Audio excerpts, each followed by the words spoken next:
Here with more, Missouri Senator Josh Hawley is with us. Senator, tell us about this bill.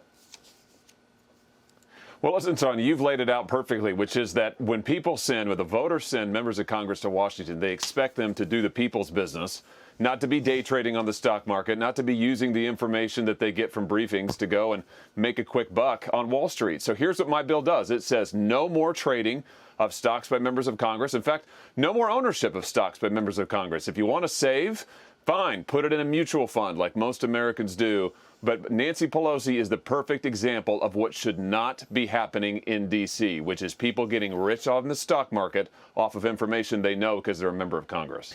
And Pelosi, traded between $1 million and $5 million in stocks for semiconductors only days before Congress allocated $52 million to the industry. Am I right on that, Senator? That's the report, Sean, and there's lots of reports like that with her family, and other members of Congress. I mean, this is a problem that has been going on for years, and she is just a perfect example of how rich people can get by using their information. Listen, insider trading is already illegal, and we're talking here about members of Congress, the briefings that they get, the information that we have from hearings. It's information that most Americans don't have because, of course, that's why they send us to Congress, is to do their business, not to turn that around and to get rich off of it. That's why I call it the PELOSI Act. We need to act right now.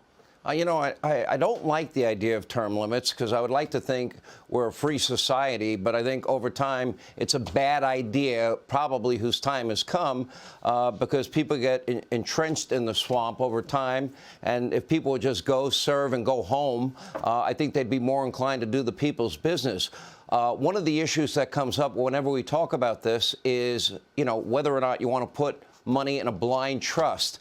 I'm not sure if I even trust that because somebody that they know is running the blind trust, and they could whisper in the ear of that person, oh, you may want to invest in semiconductor stuff. That, to me, would probably go on more often than we knew. Sean, and this is one of the reasons why I personally, my wife and I, we've got all of our savings in mutual funds for that reason. Broad-based mutual funds. We don't have a trust. And the bill I've introduced is the toughest bill on ethics, on stock trading ethics that is out there. But I tell you what, if we can get a bill through the Congress with no blind trust, I'm for it, 100%. I don't use them. I don't think other members of Congress should, and I'd be happy to ban them. All right, Senator, great bill. I hope it passes. Thank you for being with us.